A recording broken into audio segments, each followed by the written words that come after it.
Vocês já pararam para pensar no que aconteceu depois que Jesus ressuscitou? Jesus vence a morte e sai do túmulo. Mas calma, até os discípulos ficaram de boca aberta.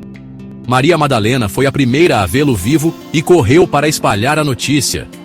Pedro e João foram correndo conferir, e pá, túmulo vazio. Mesmo assim, alguns ainda duvidavam. Aí Jesus começou a aparecer. Primeiro para 2 discípulos a caminho de Emaús. Eles só perceberam que era ele na hora de partir o pão. E, puf, ele desaparece.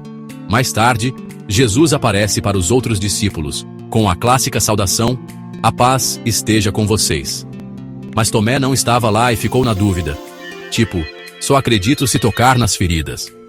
Uma semana depois, Jesus aparece de novo. Mostra as feridas para Tomé, que cai de joelhos. Meu Senhor e meu Deus. Durante 40 dias, Jesus ensinou sobre o reino de Deus e deixou uma última missão. Vão e façam discípulos de todas as nações. E então, diante dos olhos deles, ele sobe aos céus. Mas espera aí. Ele prometeu voltar. E aí? Você estaria preparado se fosse hoje? Vocês já pararam para pensar no que aconteceu depois que Jesus ressuscitou?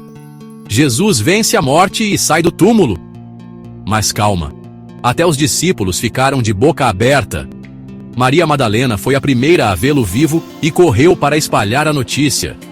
Pedro e João foram correndo conferir, e pá, túmulo vazio. Mesmo assim, alguns ainda duvidavam. Aí Jesus começou a aparecer. Primeiro para 2 discípulos a caminho de Emaús. Eles só perceberam que era ele na hora de partir o pão. E, puf, ele desaparece. Mais tarde, Jesus aparece para os outros discípulos, com a clássica saudação: "A paz esteja com vocês."